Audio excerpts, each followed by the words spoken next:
Então, galera, meu nome é Christian Krambeck, estamos aqui direto dos estúdios da FURB com o nosso primeiro podcast, o episódio 0. É um prazer enorme estar com vocês. Estamos apresentando aqui hoje o Juliano Mendes, nosso convidado, um dos nossos convidados, né? Juliano, muito obrigado pela presença, é uma honra te ter aqui, por tudo que tu representa nessa trajetória, tanto na Eisenbahn quanto no Pomerode Alimentos, né? Então, bem-vindo. Já vou, na sequência, passar a palavra para ti. E o Rodolfo também, da Malteria Blumenau, né? Ambos egressos nossos. Então, contar para vocês que o objetivo desse podcast é justamente a gente falar sobre inovação, sobre inspiração, com pessoas que se relacionam com a universidade, com a FURB, sejam ex-alunos, egressos, professores, mas que tenham essa pegada de inspiração, de inspirar, né? De através do conhecimento, através da inovação, através desse trabalho cooperativo com os funcionários, colaboradores, provocar e inovar a cidade de Blumenau, Pomerode, o Vale Europeu e a nossa região, né? Então é um prazer realmente estar aqui com vocês. Desejo que os nossos espectadores aí curtam o papo, a conversa. A ideia é ser super descontraído e um papo numa mesa entre amigos. Então vocês sintam-se em casa.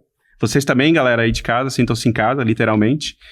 E vou começar então pelo Juliano. Juliano, se apresenta e já conta pra gente, assim, para aquecer, o que te motiva a sair de casa, a levantar e a pensar novas ideias, pensar novos negócios, enfim, e fazer toda essa inovação e essa busca que vocês fazem aí. Bom, em primeiro lugar, queria agradecer pelo convite, Christian, a FURB. Um prazer também estar aqui dividindo esse podcast, videocast, com o Rodolfo, né, que trabalha hoje numa área que eu ainda tenho bastante paixão e um certo envolvimento, né, que é de cerveja. Também muito contente por estar aqui, por ter sido aluno formado na FURB, né, fiz administração, foi o primeira turma de administração matutina da FURB, já faz um bom tempo isso, e acabei optando por administração na verdade, por não saber exatamente o que eu queria fazer, por estar em dúvida na época, e no final das contas deu muito certo, gostei, né? Não me identifico com nenhuma outra área hoje que não seja administração, então deu certo e tenho certeza de que muito disso foi por causa da FURB, né? Do curso, de tudo que aconteceu aqui, que me levou a gostar, né? Que não tive vontade de abandonar o curso no meio da trajetória, como é comum, como acontece com muita gente. Então, estou muito contente por estar aqui e por estar inaugurando junto com vocês esse podcast aqui. Acho que se fala muito de empreendedorismo, né? É um tema que já vem há alguns anos aí se falando bastante. A tua pergunta, eu acho que ela vai bem de encontro a algo que eu costumo falar bastante, né? O que te motiva a sair sempre de manhã, todo dia de manhã, em busca de, ir atrás de novas ideias, novas coisas. Eu acho que essa é uma característica intrínseca do empreendedor, né? É um inconformismo, né? Às vezes é bom, às vezes é ruim, mas esse inconformismo, o não aceitar ou sentir falta de certas coisas, de algumas coisas que poderiam existir ou que existem, mas não existem do jeito que o empreendedor, que a gente acha que deveria ser, é que eu acho que movem as pessoas a terem vontade de fazer algo novo, de empreender, de fazer algo diferente, né? Eu acho que isso sempre nos moveu. Então, quando a gente começou a fazer cerveja lá em 2002, em um momento em que no Brasil esse movimento de cervejas artesanais ele era praticamente inexistente, não que não existissem cervejas artesanais, existiam algumas, mas todas tentando fazer uma cerveja comum, a mesma cerveja que os grandes fazem, né? Tentando fazer algo diferente mesmo, existiam duas, né? Uma em Ribeirão Preto e outra em Campos do Jordão. E a Eisenbahn nasceu em Blumenau, diria que foi a terceira que nasceu com esse pensamento, com essa mentalidade, né? Então era algo muito diferente, era algo muito novo, não tinha redes sociais na época, a internet tinha começado há pouco tempo, né? Então foi tudo muito diferente, foi tudo muito, muito inovador para aquela época, né? E depois, quando a gente vai e se mete no mundo do queijo, a gente também tenta fazer as coisas de forma diferente, né? A gente tenta trazer para o mercado coisas que não existem ainda ou que a gente acha que poderiam ser feitas de forma diferente. Acredito que seja a mesma situação com o Rodolfo, que, né, a gente viveu lá em 2002, uma necessidade, uma dificuldade enorme em comprar matéria-prima para fazer cerveja. Não tinha malte especial no Brasil, né? A gente tinha que importar. Imagina uma cervejaria pequena tendo que importar malte de cevada. Não era fácil, era bem difícil. A gente tinha que encomendar um container inteiro de malte. E um container inteiro de malte é muito malte para uma microcervejaria, né, Rodolfo? Então a gente sentia na pele a dificuldade, como era difícil fazer cerveja artesanal naquela época. Então o Rodolfo veio para preencher um buraco. Imagino que com a mesma mentalidade, tá faltando isso no mercado, e veio e preencheu muito bem. Então acho que é isso que move o empreendedor, né? Um certo inconformismo e o sentir falta de algo que não existe ou que acreditamos que poderia ser feito de forma diferente. Muito legal, né? Essa paixão pelo porvir, né? Essa coisa de vislumbrar uma possibilidade, uma ideia, seja de negócio ou de projeto de vida, e tá disposto a mergulhar no escuro, né? Tá disposto a ter prazer também com a solução desses desafios, desses problemas. Então, Rodolfo, como é que foi para ti, o que é esse inconformismo que o Juliano comentou, né? Ou esse tesão de descobrir coisas e fazer essas coisas funcionarem bem, que muitas vezes ainda não existem. Como é que foi para ti esse começo, né? A partir dessa cadeia também gastronômica, do mercado cervejeiro, e que a gente vê que tem um potencial enorme realmente aqui para nossa região. Eu já havia voltado da Alemanha, tinha feito o curso alemão de mestre cervejeiro e malteiro, e trabalhava numa grande corporação que me faltava um chão de fábrica. Sou engenheiro químico formado pela FURB, então faltava aquele chão de fábrica, mais especificamente estar lá na produção, grande corporação, etc. E eu estava numa grande corporação como trainee de mestre cervejeiro, super legal, porque a gente aprende o que tu fazias em pequena escala, a gente fazia em grande escala, cervejas especiais em grande escala. Então já tinha estourado esse boom da cerveja artesanal, ou cervejas diferentes, estilos diferentes, e as grandes também começaram a entrar nesse ramo, né, vamos dizer assim. E aí, quando eu fazia aquelas cervejas especiais em grande escala, que lá me deixou mais ainda intrigado, né? Por que traz tanto malte de fora? Se a gente tem cevada, a gente tem tecnologia, a gente pode desenvolver a tecnologia. Por que a gente não faz isso dentro de casa, né? Numa vinda para Blumenau, nas minhas férias, eu fui de encontro com um professor meu na engenharia química, o professor Rodrigo. Ele falou: Rodolfo, cara, tem uma vaguinha aqui de mestrado, cara. Por que tu já não tá tão contente? Por que tu não reingressa como mestrando e aplica essa tua vontade, né? E nas minhas épocas lá do Grupo Petrópolis de terceiro turno é um turno mais tranquilo, então a gente acaba por ter mais tempo livre, né? Faz os afazeres, mas fica mais tranquilo. E eu pensava, cara, o que eu vou fazer? Uma coisa com malte, porque o malte é tão difícil, não se tem malte especial no Brasil, né?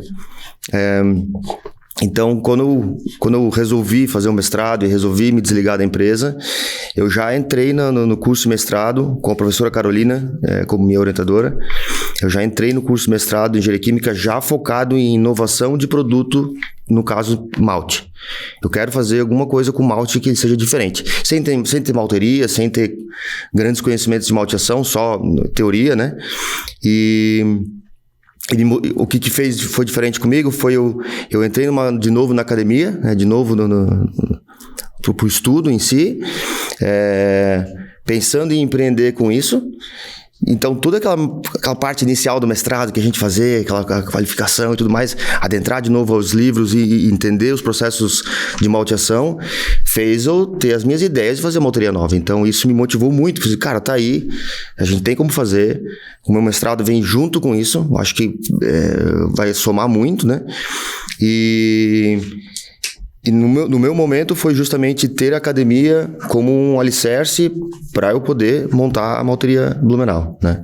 Como o Jano comentou, a gente era ainda somos extremamente reféns dessa matéria-prima importada, né? E a gente tinha que começar de alguma maneira. A gente estava vazio, estava lá.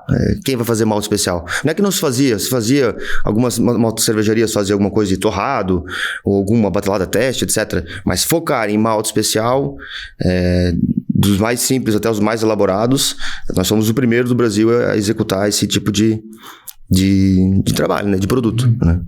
E essa inconformidade que o Juliano comenta é justamente isso, como é que amanhã eu posso melhorar um produto, como é que amanhã eu posso deixar minha fábrica mais eficiente, porque eu não tenho onde buscar.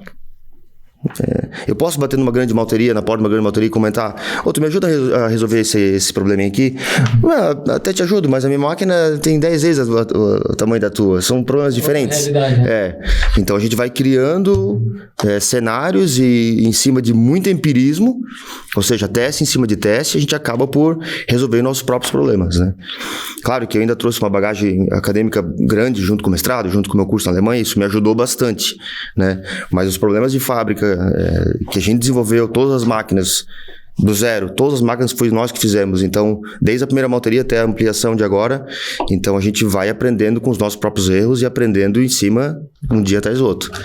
Estava comentando com o Juliano antes, eu fiquei com medo de chegar atrasado porque deu um problema na fábrica, eu tive que tirar essa roupa que eu tô agora, botar outra roupa, resolver o problema e vim para cá mais arrumadinho, vamos dizer assim.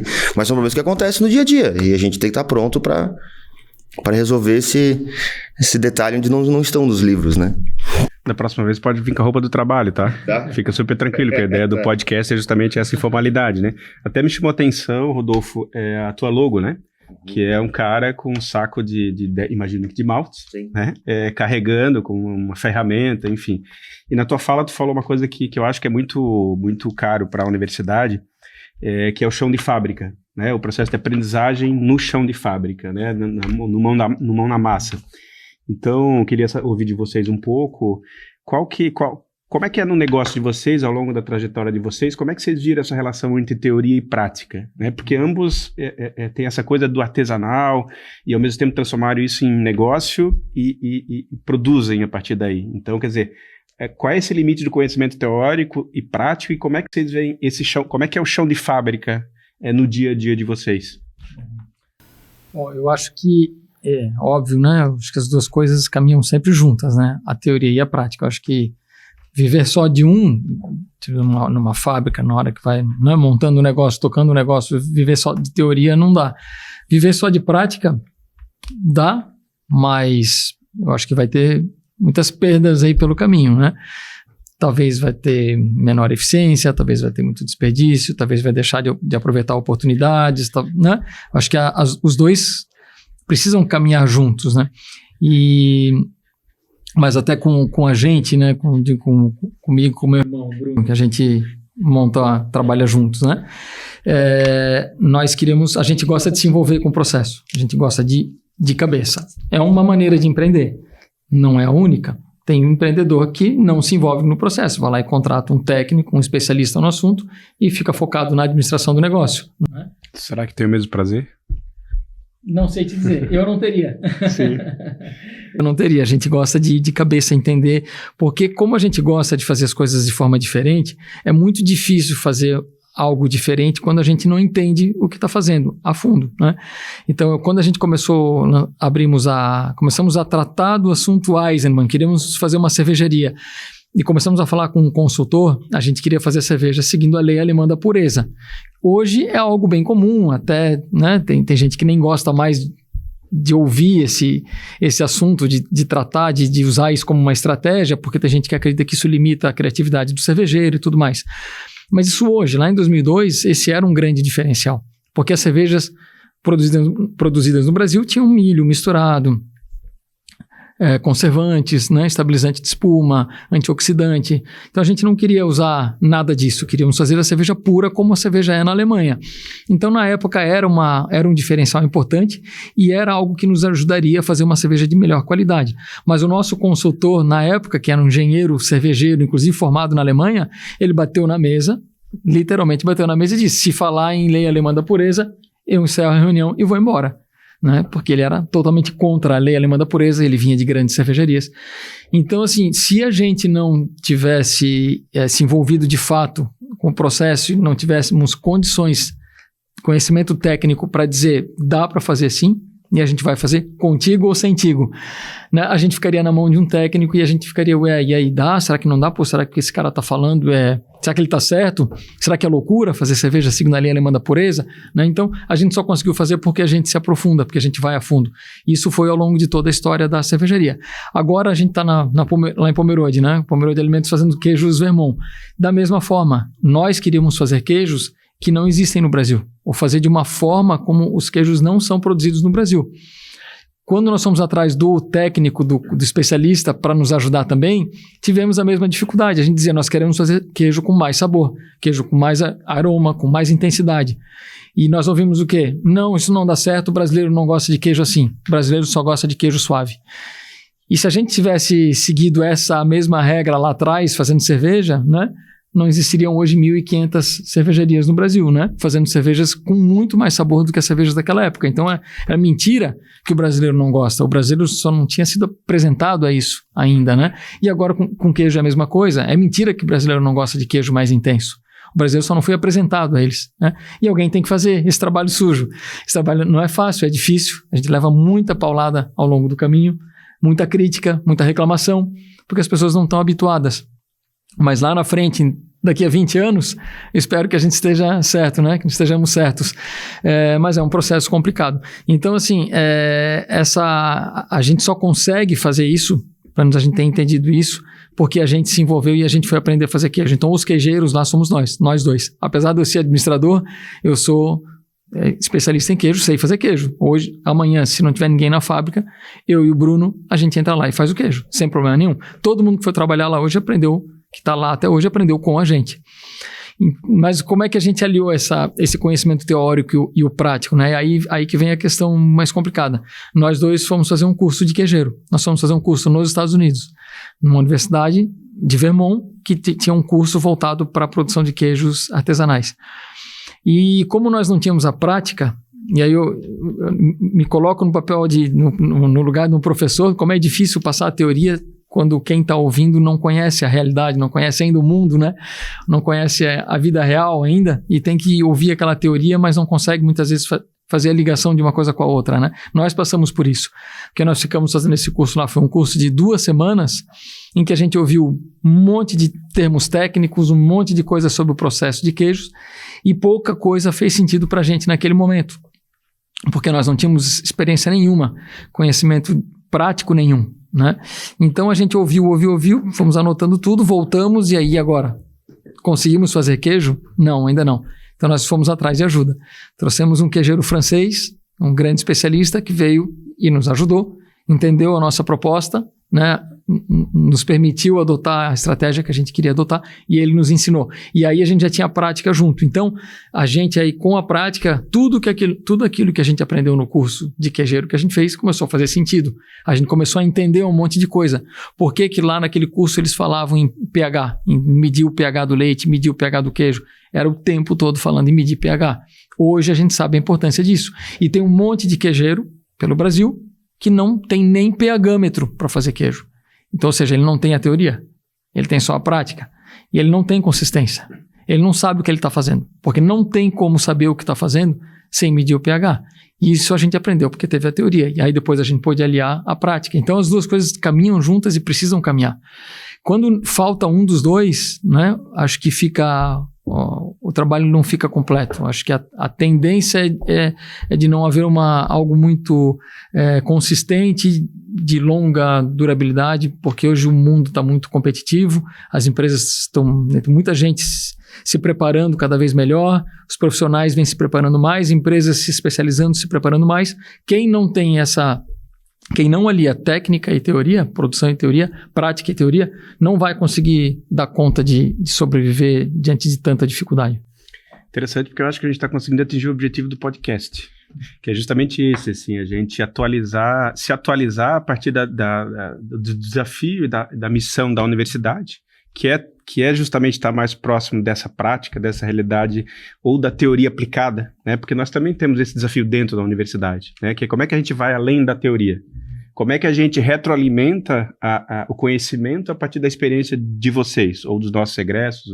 Tem professores nossos que estão no mercado, claro, mas outros não. Mas essa conexão direta eu acho que é fundamental, né? Não só nesse podcast, mas também em outros projetos. E aí já vai a minha pergunta para o Rodolfo.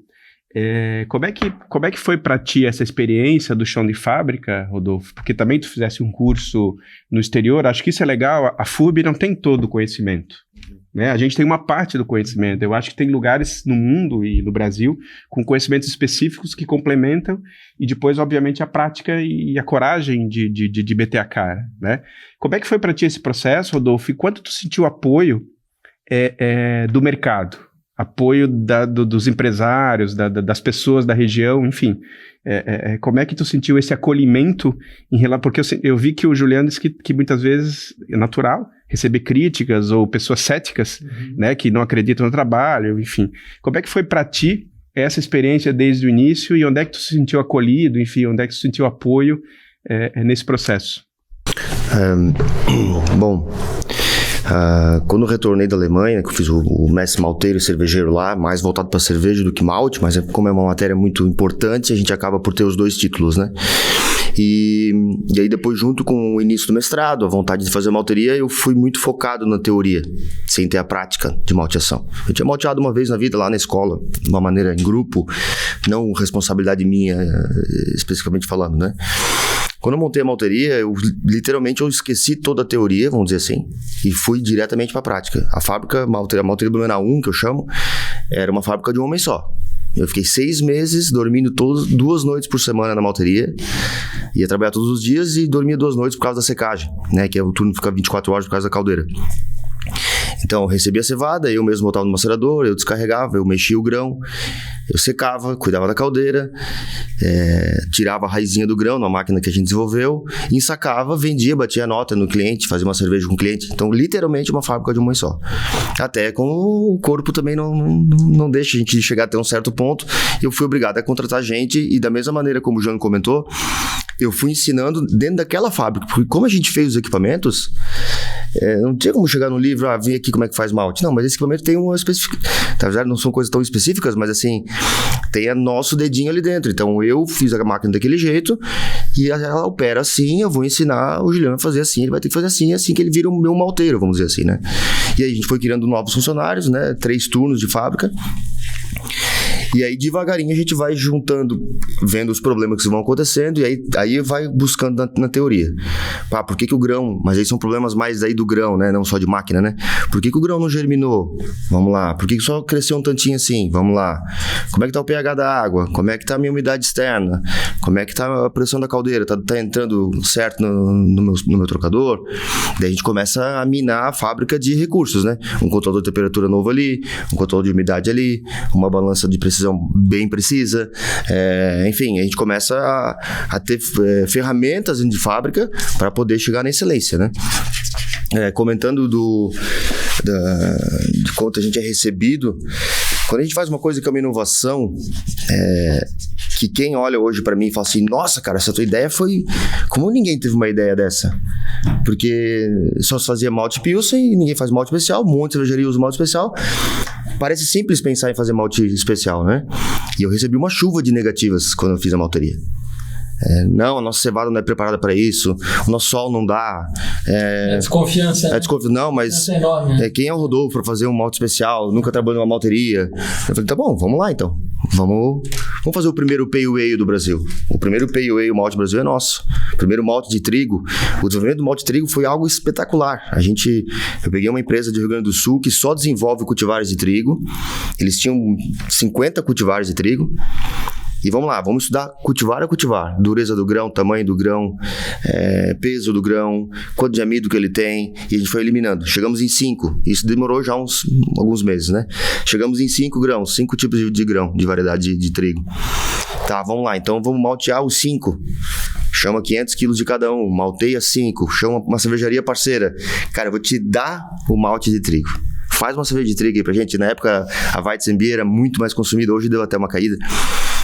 Fizeram cervejas, vieram, a gente fez a avaliação, como é que foi na produção, teve rendimento, foi difícil de moer, porque eu já tinha que olhar na fábrica de cerveja, não podia mais olhar só dentro da fábrica de malte. O malte na análise de laboratório estava ótimo. E como é que é ir lá na cervejaria? O cervejeiro vai conseguir moer? O cervejeiro vai conseguir ter rendimento que ele busca? E desses 5 a gente tem 2 hoje, 2 cultivares que a gente trabalha. Quando um tem mais abundância de compra, a gente compra aquele, então a gente tem 2 tipos de variedade de trigo. Então a gente é o primeiro malte de trigo do Brasil. E quando a gente lançou o primeiro malte de trigo do Brasil, vem os nãos, né? Não, mas como assim? O nosso trigo nem é tão bom, bom é trigo argentino, bom é trigo... Não, mas então usa e vê. Vê se não é bom. Então, esquecer um pouco da receita do bolo, né? Eu acho que a formação acadêmica dos cervejeiros no Brasil aumentou muito nos últimos tempos. E o cervejeiro, ele começa a esquecer aquela receita de bolo que um dia foi dado para ele, ou que ele buscou no Google. e vai dizer, não, eu posso mudar minha matéria-prima para atingir o mesmo resultado. O que o Jano comentou, as microempresas, ou os caseiros, ou os artesanais, a maior dificuldade que eu vejo é buscar a repetibilidade de produto. Como é que eu posso tirar sempre o mesmo pale ale? Como é que eu posso tirar sempre o mesmo malte de trigo? Eu tenho que ter controle de processo, mas nem sempre eu vou ter a mesma matéria-prima. Da mesma maneira como o cervejeiro nem sempre vai ter a mesma matéria-prima. O que ele tem que ter? Controle de processo, ele tem que ter conhecimento de fábrica. Cada fábrica é uma fábrica. Não adianta eu repetir a mesma cerveja aqui ou lá, vão existir mudanças. Então o cervejeiro, ou o profissional, o malteiro, ou o queijeiro, ele vai ter que aprender dentro da fábrica dele e entender que variações vão existir, e com as ferramentas de conhecimento teórico, como é que ele, na sua conhecimento prático, vai desenvolver ou mexer nos seus detalhes para que lá na frente ele tenha o mesmo produto. Então, a gente diariamente isso com as cervejarias, nossas conversas. Tá, vou substituir o pale ale da malteria Blumenau pelo pale ale alemão. Vai ter diferença? Vai ter diferença. Pô, mas eu não queria substituir. Não, mas presta atenção, vamos lá. Se tu cuidar mais da moagem, se tu prestar atenção nisso aqui, vamos olhar pra cor, olha o meu lado, como é que ele está. Pode substituir ele, não tem problema nenhum. Então, e a gente entrou numa era, a malteria Blumenau entrou numa época de venda de malte especial, onde só se usava malte importado. E o malte importado é o melhor, entre aspas, né? Por que o malte importado é o melhor? Por que o malte Blumenau não pode ser o melhor? Por que o malte brasileiro não pode ser o melhor? Por que os nossos cultivares de cevada não podem ser as melhores? A gente pode trabalhar, é processo. Uma característica própria que não vai ter no de lá. Exato. Não melhor ou pior, diferente. Diferente. Isso pode dar uma caracterização diferente também. Exato. Do final, né? E se eu trabalho com indicador, né, com ciência, eu posso provar, inclusive, que ele é melhor, inclusive. Ou não, e tudo bem. Aí tem as características próprias, né, que ele pode se diferenciar por essas características, mas aí vai a próxima pergunta para os dois, inclusive, né? Vocês falaram aí, eu tenho 25 perguntas, né, mas vou fazer a primeira. Vocês falaram no soft skills agora, né? Os dois falaram de 30, 40 habilidades diferentes, desde marketing, de ciência, de medição, de indicador, de business, de mercado, de tudo isso. Quer dizer, é humanamente impossível uma pessoa só, um CEO, um CTO, o que for, controlar isso. Como é que a gente consegue fazer isso a partir da revolução digital?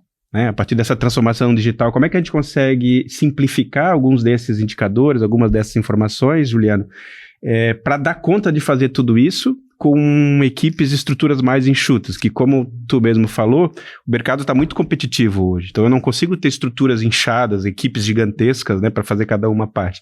Então, como é que a revolução digital tem impactado no dia a dia e no negócio de vocês? Podemos seguir a sequência aqui. Eu acho que assim, as coisas têm ficado mais complexas, né?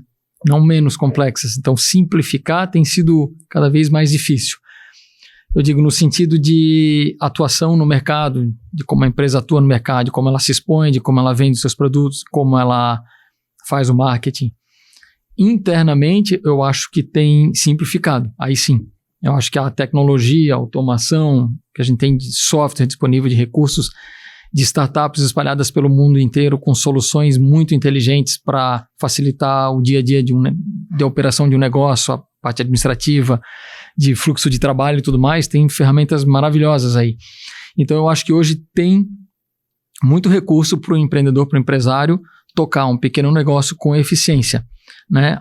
Eu acho que é importante estar muito antenado a essas tecnologias disponíveis, aplicá-las para fazer o negócio rodar com maior eficiência. Aí entra o que tu disseste, né, Christian, com menos gente, né, porque não cabe hoje ter uma estrutura inchada, não dá. As margens estão justíssimas, né, cada vez mais justas, então não dá para ter sobra, tem que ser super eficiente. E tem tecnologia hoje que ajuda as empresas, de modo geral, a serem mais eficientes. Agora, isso dentro, né? Quando a gente vai para fora, eu acho que está mais complexo, porque hoje a gente tem as redes sociais, a gente tem, né, a parte comercial da forma tradicional ainda, de forma presencial, tem uma boa parte da forma da atuação comercial hoje que é feita de forma digital, né? Hoje a gente tem talvez 70% dos nossos clientes hoje são atendidos por WhatsApp, talvez mais do que isso. Né? E não mais por vendedor presencial fazendo visita. A gente, quando começou, a gente tinha carros na rua com vendedor fazendo rota aí pelo estado, batendo de porta em porta, indo lá, tirando um pedido com o celular, tirando um pedido.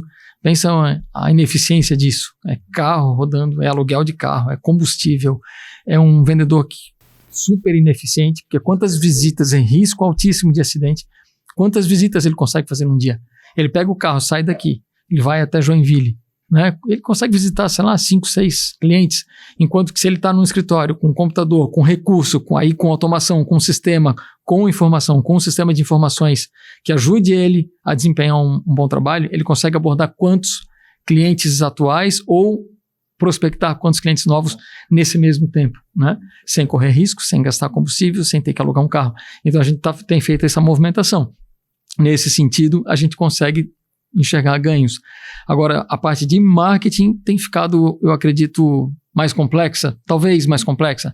Ao mesmo tempo em que a gente consegue medir muito mais as coisas, a gente posta uma foto no Instagram, a gente consegue ver quantas pessoas curtiram, quantas pessoas compartilharam, quantos encaminharam, quantos salvaram, a gente consegue ver um monte de coisa.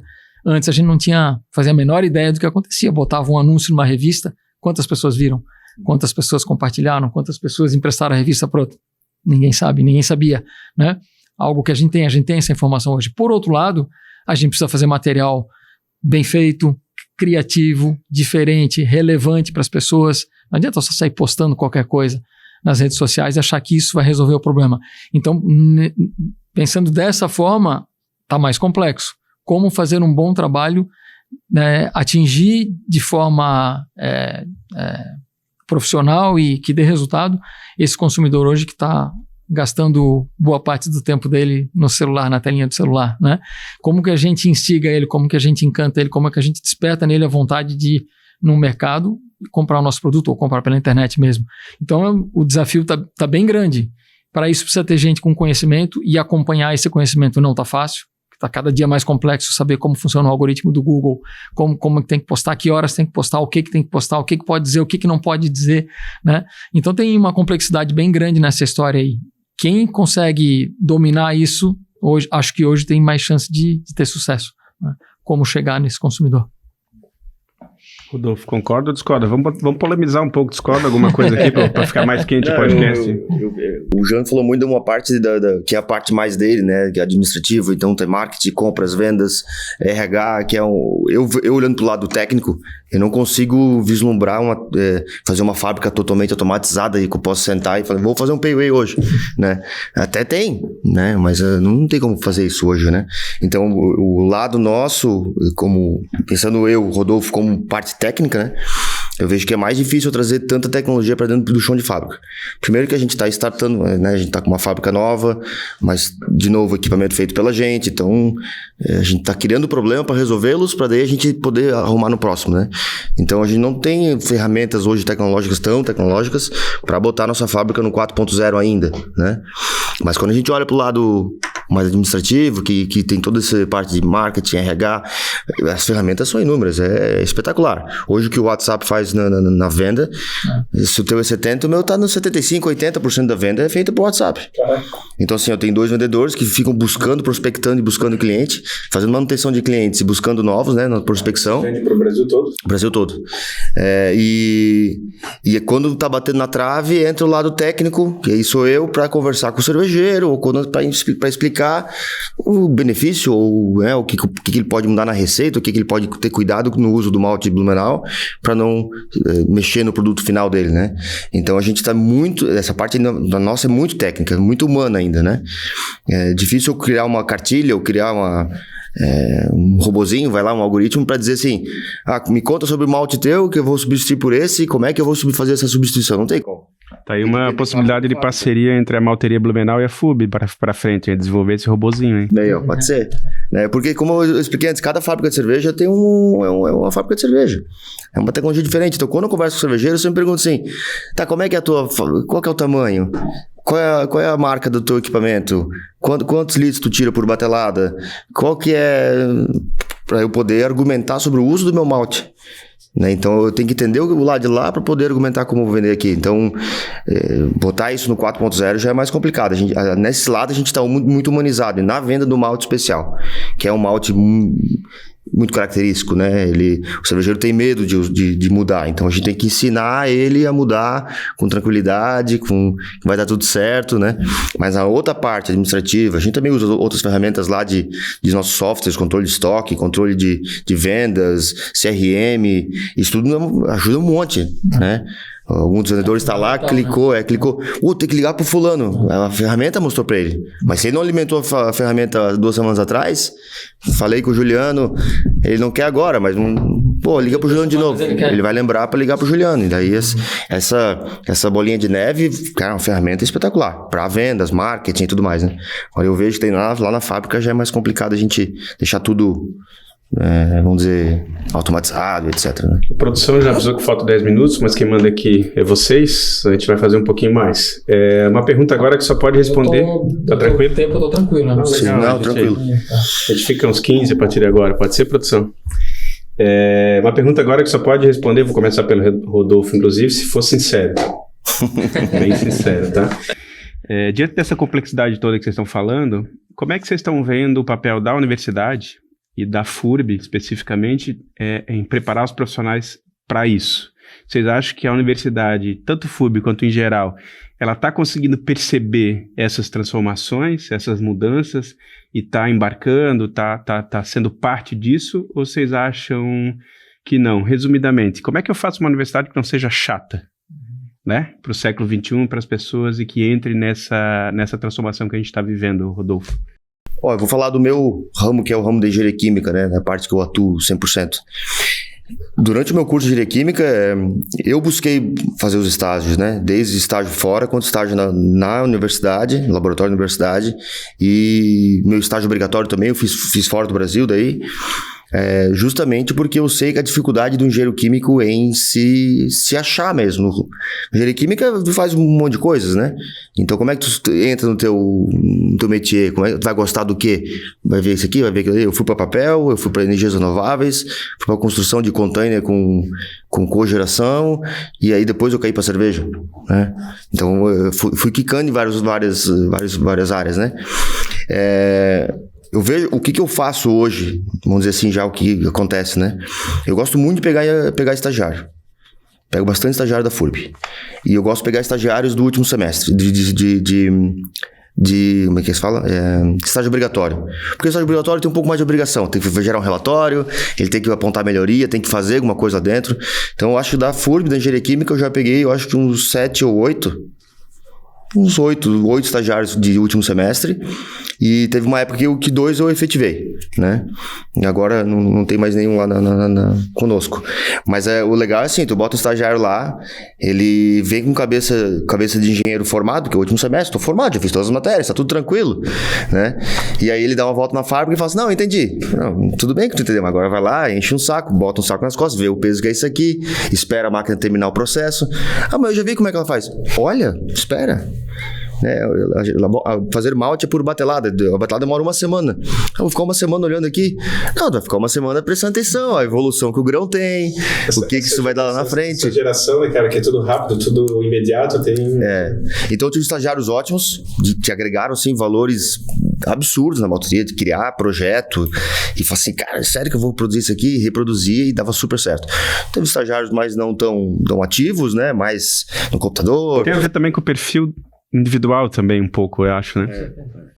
E assim, aí o cara às vezes chegava na fábrica e falava assim, porra, mas a fábrica é pequena. Eu falei, cara, não tem noção a quantidade de coisa que tem pra fazer aqui, cara. Tem muita coisa. Por ser pequena e ineficiente, como engenheiro químico, é agora que você tem que buscar coisas, né? Então, às vezes pegava um relatório e tinha uma coisinha ali. Falava, não, gente, calma aí, pô. Né? E aí pega outros estagiários, pega o relatório cheio de coisa que fez. Então, essa interface indústria e engenharia química, falando do meu curso, eu vejo que é de extrema importância. Eu vejo que para isso casar melhor, como às vezes acontece, eu acho que no curso de Direito, né, já tem estágios ao longo do curso, obrigatórios. Eu acho que deveria existir na engenharia química. O engenheiro químico ele tem que botar o pé na fábrica. Ele tem que saber que a fábrica é feita de barulho e cheiro. É aquilo que eu falei antes, fez aula lá e a gente... Sim, agora tu chega naquele dia, você pensa, tipo, tem uma coisa estranha. Faz sentido, né? Então assim, às vezes eu chego na fábrica e falo assim, o Maurício é o braço direito lá, Maurício, você não tá germinando bem, tá? mudar pelo cheiro. Ou a fábrica dá um silêncio. Bom, mas tá muito silenciosa. Alguma coisa não tá ligada, tem um compressor desligado, tem alguma bomba que não tá funcionando, alguma coisa não tá errada aqui. Então, como é que a gente cria isso? Dia a dia. Dia a dia lá no chão de fábrica, sentindo o cheiro, sentindo o calor do equipamento, se está gelado, se está quente, os barulhos que acontecem em fábrica, só assim pro engenheiro químico, no caso, ter esse chão de fábrica. E ele só consegue isso quando ele faz várias vezes. E, cara, uma coisa que é muito legal, que eu acho que a gente tem que trazer cada vez mais para dentro da universidade, é essa paixão e esse prazer pelo conhecimento, né, aplicado também. Porque, cara, assim o cara fica 3, 4 anos aqui se divertindo. Né? E diferente muitas vezes do modelo do século passado de universidade. Como é que tu vê, Juliana, assim, sendo muito sincero, cara? Sendo bem sincero, a resposta é um pouco polêmica, talvez. A gente, é comum uma geração reclamar da próxima geração sempre, né? Isso é histórico. Às vezes eu acho que o Karnal estava falando, olha, tá piorando, tá tudo pior, não tá piorando nada, tá tudo melhorando, porque todo mundo fala que a próxima geração é sempre pior, mas o mundo tá só evoluindo. A nossa é sempre melhor do que a próxima, né? Sempre melhor que a próxima. Então, talvez seja isso, mas eu diria assim que eu acho que nunca esteve tão fácil fazer a diferença. Nunca esteve tão fácil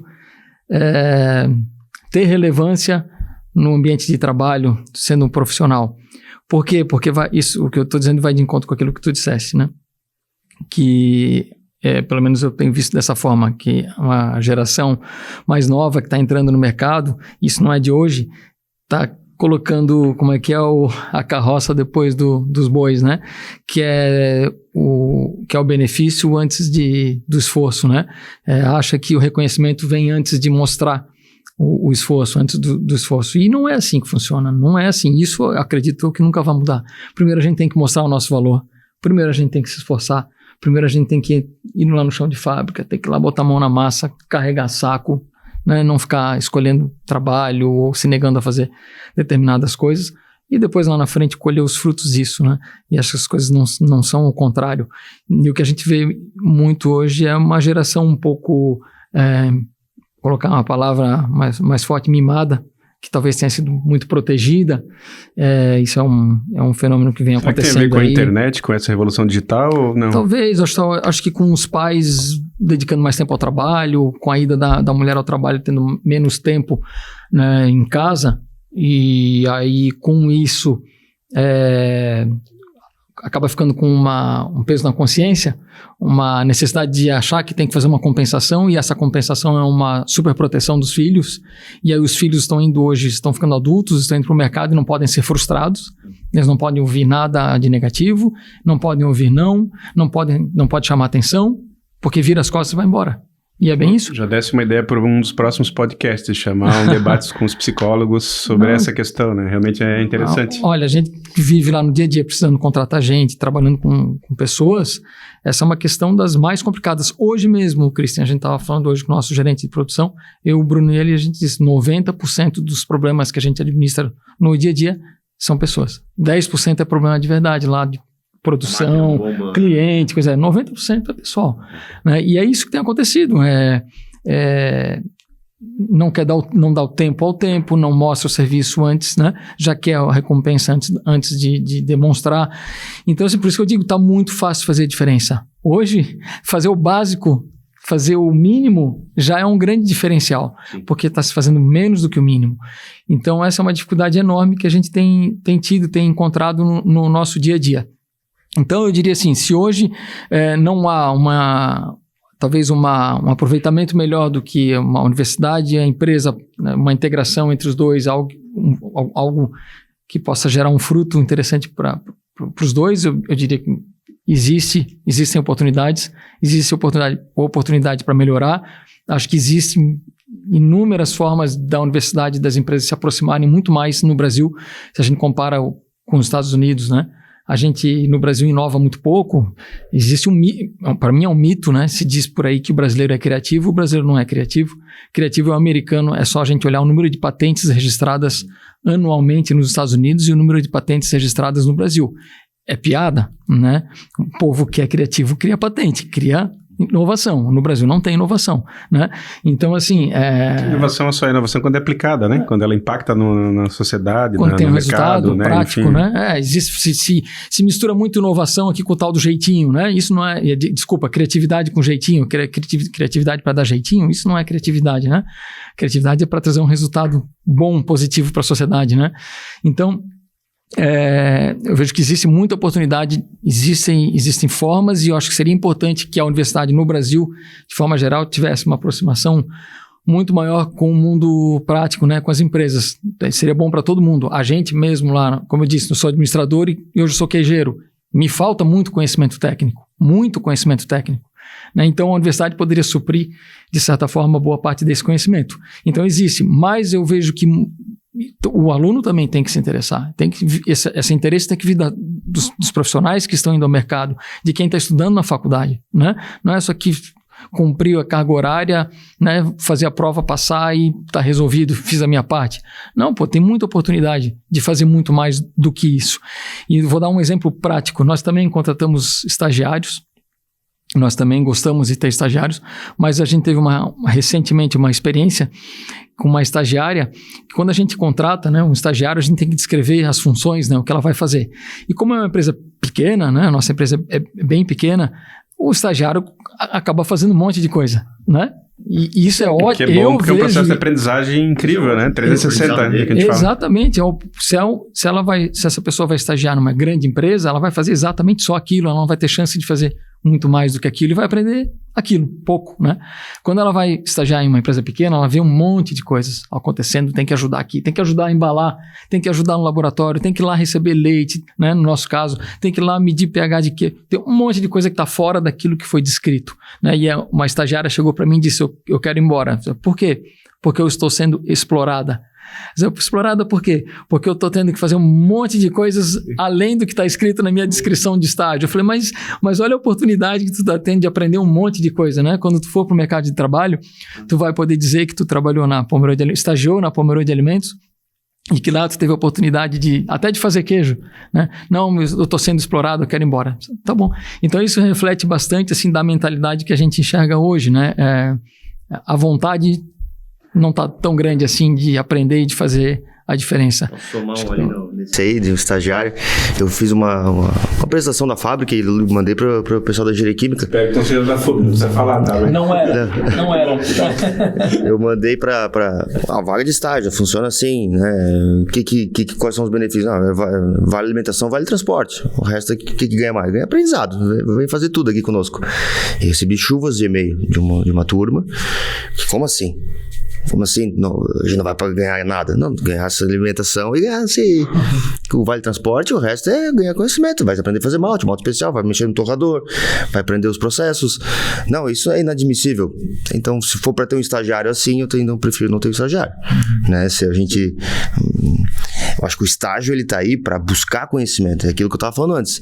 Eu busquei algumas áreas de estágio para saber onde eu podia me achar. Onde para mim é mais confortável, mais legal, mais interessante, onde o trabalho não se torne maçante. Hoje fazer malte, fazer cerveja para mim é legal, de verdade. Eu fiz uma consultoria há pouco, semana retrasada, fui numa cervejaria, passei o dia inteiro fazendo cerveja, me sujei todo, banho d'água, tênis molhado, não sei o que. Precisava estar lá realmente fazendo uma cerveja com aquela cervejaria? Não, eu podia estar dizendo, abre aquela válvula, fecha aquela válvula. Mas estar lá fazendo, me atualiza de novo na fábrica, como é que faz a cerveja, me atualiza de novo do cheiro, das coisas, da cerveja, porque estou muito só dentro da malteria, né? Experiência, né, cara? Porque hoje todo mundo fala que o que se busca hoje em dia é a experiência, né, da pessoa, de fazer o que gosta. Então, não é só o normativo, o burocrático. Tem a ver com a experiência também, com o processo de aprendizagem, né? Se divertir, né? Que a gente falou, trabalhando e fazendo, né? Com certeza. Então, respeitando a produção aqui, vamos para a pergunta final. A pergunta geralmente é a mais... foi a mais cabeluda. Como é o primeiro podcast 0, a gente está sendo mais tranquilo, mais comedido. A gente conversou previamente aqui e ambos moram na região, né? Então, a pergunta para fechar é um pouco essa, assim. Região que a FURB tem uma importância, vai fazer 60 anos em 2024, acho que foi fundamental a universidade, a FURB, para o desenvolvimento dessa região como um todo, né? E sempre tem um pouco esse mito, talvez, não sei se é mito ou não, que para empreender, para desenvolver uma grande empresa, eu preciso ir para São Paulo, Rio de Janeiro, Curitiba, enfim, cidades maiores, né? E ambos moram aqui na região. Então, a pergunta final é: o que faz vocês ficarem aqui? O que faz vocês felizes aqui? Quais são os elementos que mais diferenciam e chamam a atenção e fazem, além da família, claro que a gente sabe que né? Mas além disso, o que chama a atenção e faz vocês permanecerem aqui? Começando pelo Juliano agora. E já pode fazer tuas considerações finais no final falar o que quiser aí no final da fala. Quando nós fundamos a cervejaria Eisenbahn em 2002 e vendemos ela em 2008, né? E quando nós vendemos a cervejaria, vendemos para a Skincariol, que é uma das maiores cervejarias do Brasil na época. Hoje ela pertence à Heineken, né? Quando nós vendemos, nós fomos convidados a ir trabalhar na empresa, e eu fui trabalhar no marketing, e o Bruno, meu pai também, cada um na sua área, e eu fui trabalhar no marketing, e eu fui trabalhar em São Paulo, porque o marketing estava todo concentrado lá.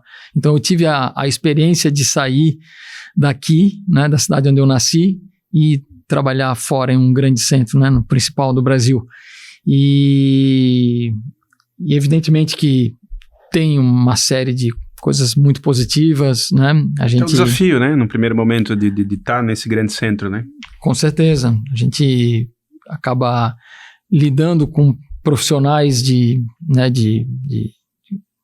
muito bem preparados, né? Por exemplo, cheguei a fazer algumas reuniões com o Washington Oliveto, porque quando a Skincariol comprou a Eisenbahn, a agência da Eisenbahn passou a ser a W Brasil. E o Washington Oliveto estava à frente da agência ainda, então, o cara que é uma lenda aí no mundo do marketing, acabei fazendo reunião com ele. Então, quando eu teria uma oportunidade dessas, né? Se não fosse depois passo o contato dele para a gente convidar ele para o podcast aqui. Tá bom. E isso é só um exemplo, né, de as próprias pessoas profissionais trabalhando na empresa, todos, né, muito bem formados e tudo mais. Então, a gente aprende muito com isso, né, convivendo com isso. Esse mundo corporativo em um grande centro é algo diferente do que nós temos no interior, né? Então, temos de instalações, de escritório e tudo mais, tudo é diferente, é interessante ver essas diferenças. Mas, depois de um ano mais ou menos, eu ficava lá durante a semana e voltava final de semana para Blumenau. Aí teve uma semana que eu voltei para Blumenau numa quinta-feira, aí eu desci Navegantes e deu tempo de passar no Bom Jesus e pegar a minha filha no colégio. Eu peguei ela, estava um dia daqueles de sol assim maravilhoso, céu azul, eu peguei ela e fui brincar com ela lá no Ramiro Ridiger. Naquele dia eu disse, não quero mais, quero ficar aqui. Então tem coisas que são difíceis de explicar, não sei se é por ter nascido aqui, mas assim, é uma vida... talvez não tenha as mesmas oportunidades que um grande centro tem, mas aqui a gente tem também outros benefícios que a gente não encontra lá, uma qualidade de vida que não tem lá, uma segurança que, apesar de hoje o Brasil não tem lugar seguro no Brasil hoje, é muito mais seguro do que lá, né? Um trânsito infernal lá, que a gente hoje tem um trânsitozinho aí em alguns minutos, o pessoal chia bastante, reclama bastante, mas se for comparar com o que é lá, é nada, né? Tem que ficar um pouco lá para vir para cá e ver que é ruim, mas não é tão ruim assim, né? Comparando é bem mais tranquilo. Então começa a pesar essas coisas todas, e aí é uma questão muito pessoal, né? Tem gente que não se incomoda, que gosta daquele agito, que gosta daquela loucura, que gosta daquela correria, às vezes nasceu lá, se criou naquilo e, né, se toca e se sente bem daquela forma e não consegue ir para um lugar mais pacato, mais tranquilo e se adaptar, né? Tem pessoas que nascem no interior, vai se adapta também, tem de tudo, por isso que eu digo, é uma questão muito pessoal. Eu não troco essa tranquilidade, essa qualidade de vida que a gente tem aqui, essa segurança maior, né, pelas oportunidades profissionais que podem existir lá. Eu prefiro essa qualidade de vida, a vida é uma só, eu acredito nisso, ela não é eterna, ela tem um tempo de validade, a gente tem tempo de validade, então tem que aproveitar. Vamos fazer um programa sobre transhumanismo, mas aí eu te convido também. Várias ideias aqui. Eu sou contra, mas enfim, isso já é... Eu vou deixar as considerações finais para o final, tá então bom. Fica tranquilo. Tá bom. Antes de passar para o Rodolfo, vou puxar a sardinha para um lado. Eu falo para meus alunos de arquitetura e urbanismo, eu sou arquiteto urbanista, é justamente isso, assim, a importância dos espaços públicos também numa cidade, né? O que é uma cidade para as pessoas? O quanto o espaço público é cidade, hoje em dia que as pessoas podem trabalhar remotamente em qualquer lugar do mundo, o quanto criar família, ter espaço público, qualidade, ciclovia, enfim, segurança, tudo isso faz a diferença para as pessoas decidirem onde vão morar, né? Então, acho que isso é super importante realmente a gente debater, porque tem a ver com que cidade que a gente quer ser daqui para frente também, né? Rodolfo, para ti, ou tu tem vontade de ir para São Paulo, coisa, ou não? Não, eu morei um tempo no Rio de Janeiro, quando eu trabalhava no Grupo Petrópolis. Era em Teresópolis, não era uma cidade tão grande assim, né? Mas a questão quando eu empreendi aqui, por ser uma indústria do ramo agrícola, mas a malteria, ela tem, ou tu estás perto do cliente, ou estás perto da tua matéria-prima. E a gente optou por estar perto do cliente, né? Então, hoje eu pego o grão de 200, 250 km de Blumenau, só que meus clientes estão aqui, né? A gente está no Vale nem muita cervejaria, né? Então, escolhemos estar perto do cliente. E o nome Malteria Blumenau veio tudo junto, caminhando com a história de Blumenau no ramo cervejeiro, né? A capital nacional da cerveja. O Juliano trouxe à tona toda essa história como início, né? Disso tudo. Foi muito como presente que ele deu para o ramo cervejeiro como um todo. E aí a Malteria Blumenau não podia ter outro nome, não podia ser Malteria Rebelo ou alguma coisa assim, mas tinha que ser Malteria Blumenau porque é a primeira do Brasil, é a primeira a produzir maltes especiais. A gente está fazendo história e que essa história seja na minha cidade, então, né? Então, eu sempre falo o negócio de um grão que a gente faz, que é o Barley Loaf, é um malte aromático. Saía muito pouco. Hoje a gente vende bastante Barley Loaf. É um malte aromático. Um dia, numa feira, um cara falou assim: tá, Rodolfo, mas esse malte Barley Loaf, tipo, é gostoso, mas assim, tu vende muito? Eu disse, cara, mas não quero vender ele pra agora. Eu tô apresentando cervejeiros daqui a 100 anos, como é que vai ser? Nossa, o Barley Loaf da Malteria Blumenau. O Rodolfo criou o Barley Loaf em 2015. Ficou o legado, o malte aromático da Malteria Blumenau. Então, a minha vontade de ficar tá justamente com o nome da cervejaria, da malteria. Família, etc, né? Tem minha filhinha pequenininha agora, Catarina, de 6 meses. Parabéns, então, eu vi no Instagram. Minha Catarina também. É Catarina também? Então não quero ficar longe, então a gente vai continuar com Malteria Blumenau, né? Legal. Então agora sim, as considerações finais, Juliano, já uma provocação para essas considerações iniciais, talvez, para a gente quebrar um pouco o coco. Tu pretende se aposentar com queijos ou pode vir alguma ideia para frente aí? É uma pergunta difícil. Eu falei que a pergunta mais cabeluda era a última. Então, não, eu pode acho dar um spoiler também pra gente aí, né? Não, eu acho que assim, a gente tá muito feliz fazendo queijo, a gente gosta, tem muita coisa para inventar lá ainda, tem muita coisa para fazer, que ajuda, né, a preencher o espaço na cabeça todos os dias. Então a gente tá de cabeça lá, mas, como eu disse, o inconformismo do empreendedor, ele tá sempre presente, né? Então, ideia nunca para de vir, né? Sempre tem uma ideia de fazer alguma coisa diferente e, eventualmente, uma ideia dessas pode ser considerada mais seriamente, né? Pode ser levada adiante. Não tem como prever agora. Tem uma coisa que, apesar de eu amar trabalhar com gastronomia, que é algo que eu já faço há 20 anos, né? Considerando que cerveja artesanal é gastronomia também. Então a gente fundou a Eisenman, depois nós fundamos o The Basement, aí depois um restaurante italiano, o Yuzu, que é o japonês que está lá na Kurt-Ehring, e hoje a gente trabalha com queijo. É uma paixão enorme. A gente ama, eu e o Bruno, a gente adora cozinhar em casa, né? O meu hobby preferido é cozinhar. Então assim, a gente está trabalhando com o que realmente ama, né? Mas tem uma coisa que eu tenho talvez mais paixão ainda do que gastronomia, que é tecnologia. Sou apaixonado por tecnologia, adoro, fuço o tempo todo. O meu programa de ontem à tarde foi ver o keynote da Apple, eu aproveitei o feriado e assisti ao vivo, né? Então é uma coisa que eu tenho realmente paixão. E a gente vê que existem oportunidades tecnológicas no mundo queijeiro, que é muito artesanal ainda, muito pouco tecnológico e poderia ser mais tecnológico. Então, assim, tem coisas que a gente vem conversando que pode ser que nasçam um pouco para frente, então são coisas que podem andar em paralelo mas e que vão atender justamente a indústria que a gente está. Então não precisaria abrir mão de uma coisa para fazer outra. As duas coisas poderiam andar juntas e uma até ajudar a outra, né? Então assim, mas eu não sei, são só ideias, pode surgir alguma coisa diferente, o que pode acontecer no futuro, realmente não sei. E aproveito para agradecer o convite, a professora Carol, que, né, infelizmente não pôde estar aqui hoje, mas que me procurou fez o convite, te agradecer também, Christian, por nos receber aqui, né, de forma tão hospitaleira, e a FURB como um todo, como eu disse, lugar onde eu me formei, que eu tenho um carinho enorme por ter, né, estudado aqui, e me fez gostar da profissão que eu escolhi fazer, né, poderia não ter dado errado, mas me fez gostar. Então eu fico sempre que eu preciso voltar na FURB para conversar com alunos ou para falar sobre a nossa história em sala de aula, sempre venho com muito prazer, porque acho que todo mundo que estudou em uma universidade acaba criando laços com essa, né, com a universidade e um carinho especial, que é o que eu sinto pela FURB. Então eu agradeço, feliz por estar inaugurando esse videocast aqui, está na primeira edição, e obrigado a Rodolfo também pela companhia aí, por compartilhar os conhecimentos com todo mundo aí, fico sempre à disposição de vocês. Show de bola, Juliano. Então eu vou dar um spoiler também, né? Que é falando sobre tecnologia. Acho que é um dos temas desse podcast também. A gente estava agora com a reitora e com o CEO da Unifique, que provavelmente vai ser um dos próximos convidados também.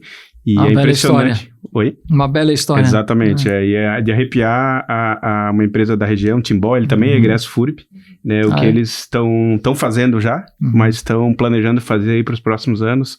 A gente vai falar mais sobre isso, mas vou te mandar o link depois quando a gente gravar, porque acho que a tecnologia ali vai ser de dar orgulho para a nossa região, né?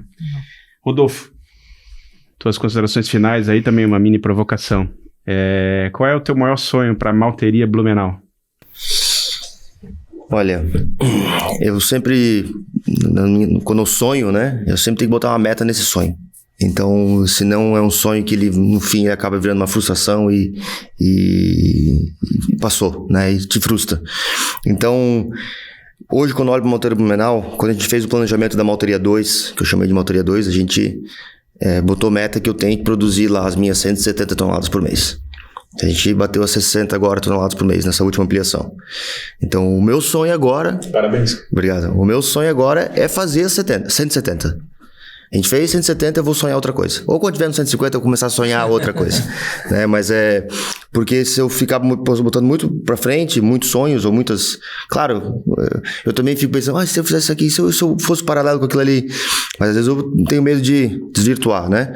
Então, hoje o meu sonho da malteria Blumenau, eu tenho que fazer naquele espaço que eu calculei, que a gente calculou, que a gente planejou, eu tenho que botar 170 toneladas de malte de cevada na rua. Quando a gente fizer isso, vamos pro o outro sonho, né? Então, claro que eu tenho sonhos que a malteria vire uma grande empresa com outras filiais, que eu atinja, que eu consiga produzir malte Pilsen, que é um malte de maior giro, uma fábrica maior, que o malte especial esteja ali somente para ser o cereja do bolo, né? Mas hoje o meu sonho eu tenho que fazer 175, 170, que é o planejado, e depois vamos sonhar outra coisa. Né? Mas já atingi muitas metas, os sonhos que eu tive para a malteria, já conquistei bastante, e cada conquista eu vejo que eu posso lá sonhar mais um pouquinho, vamos sonhar mais um pouquinho, vamos sonhar mais um pouquinho. Agora, trabalhar, sentar a cabeça. Queria agradecer, Christian, FURB, todo mundo aí da FURB TV, professora Caroline, que não pôde estar, né? Foi minha orientadora de mestrado, brigou bastante comigo durante as minhas andanças até concluir o mestrado. Eu tenho um apreço enorme por ela, um apreço enorme pela FURB. Eu estudei no Campus 2, era um pouco mais afastado, menos agito, menos pessoas, mas tem o seu charme, né? Tem toda a sua característica, né? A parte da engenharia química, a parte bastante laboratório. Gostava muito de ficar lá dentro com os professores e laboratório e no meu estágio. Então, assim, sempre quando eu vou lá é bem gratificante. Eu vejo também o meu pai é engenheiro químico formado na FURB, né? Da primeira turma de engenharia química. Então, eu já carreguei talvez isso dele, né? Essa paixão pela engenharia química e pela FURB. E E é sempre um prazer enorme voltar, às vezes, para o curso de engenharia química, como já voltei como professor substituto, como palestrante, semana acadêmica. E é muito legal. Criei grandes amigos aqui na FURB, que a gente cultiva até hoje. Turma, o pessoal que viajou demandou para cada um para um lado. A gente tem nosso grupinho ali, engenharia química old school, e a gente troca bastante ideia, é bem legal. Gratificante, estou bem feliz de estar aqui no primeiro episódio, ao lado desse monstro aí, o Juliano. Ele não sabe, mas indiretamente ele me ajudou várias vezes, né? Só rapidamente, uma vez eu fiz uma ligação para ti e falei, Juliano, preciso enxergar minha empresa, tá muito bagunçado. Falei assim, Rodolfo, olha de maneira transparente da parte financeira. E aí eu falei, mas como, cara? Eu sou engenheiro químico. Não, eu pego uma consultoria com uma empresa X, fala com os caras, vê se eles podem ajudar. Eu desliguei o telefone contigo, liguei pros caras, fechei um contratinho de 6 meses. Em 6 meses depois eu consegui ver a matéria bienal de forma transparente, e ele que deu esse toque aí e foi o start para poder planejar a Malteria 2, tecnicamente falando, financeiramente falando, quanto que eu preciso, como é que vai, como é que é fluxo de caixa, por causa dessa consultoria que eu fiz, depois mais 6 meses, eu fiz 1 ano com eles. Que legal. Então me ajudou bastante, que é um gap que como engenheiro químico a gente não tem toda essa coisa da finança, do negócio, e aí ter uma consultoria extra faz a gente ter essa visão global da tua fábrica e do teu novo projeto, né? Então, sou bem agradecido pelo tempo que eu estive na FURB e pelos amigos que eu criei, pelos que eu tô fazendo agora também, e muito obrigado. Cara, show de bola. Eu acho que a gente fecha, inclusive, com essa palavra que ajuda, né? Como isso tem a ver com mindset também, né? Como não custa nada. Às vezes 5 palavras, né, tem a ver com o nosso comportamento e a nossa vontade de ver a região, a cidade e toda a cadeia se desenvolver a partir do conhecimento, das trocas, não esconder nada, né? Eu acho que isso é uma coisa que a nossa região precisa evoluir um pouco ainda mais rápido. Essa transparência, essa vontade de ajudar os outros, né? E não olhar muito a concorrência e olhar muito mais a cooperação. Né? Acho que isso a gente pode evoluir muito, assim. Queria agradecer muito ao público, né? A equipe técnica aí, que é a galera aqui da FURB maravilhosa. A minha parceira Carol, que não pôde estar no programa 0, mas vai estar nos próximos aí, aqui com a gente. E é legal porque ela é uma professora que muito nos orgulha, que tem essa pegada, né? De trabalhar com as empresas. Ela fez um projeto com a Electrolux incrível também. Vamos trazer mais para frente eles aqui também. E outras empresas, Embraco e assim vai... aplicado, né? Inovação, aplicado, pragmático, isso que a gente quer que a FURB se torne cada vez mais, né? Então, obrigado ao público de casa aí também. Desculpem nossas pequenas falhas, mas está sendo o primeiro, o 0. Mas queria particularmente agradecer Rodolfo e Juliano, e agradecer duplamente por você estar aqui nesse primeiro, mas também por toda essa paixão, essa dedicação de vocês, não só nas empresas, mas o impacto disso na cadeia produtiva. A gente sabe como muitas vezes é difícil as pessoas e o mercado e a sociedade reconhecer por todo o impacto, né? E toda essa reverberação que vocês têm e tiveram e vão continuar tendo é fundamental. E é muito mais orgulhoso ainda saber que a FURB é parte disso, né? Porque a gente quer, junto com vocês, construir essa universidade do século XXI. Essa universidade que tem essa pegada, que seja relevante, que realmente esteja cada vez mais próxima do mercado, da realidade, das comunidades, das favelas, discutindo os problemas reais e resolvendo junto. Então, realmente muito obrigado e parabéns, e continue nessa pegada aí. E vamos junto detonar aí. Obrigado. Obrigado. Galera, brigadão e até o próximo aí.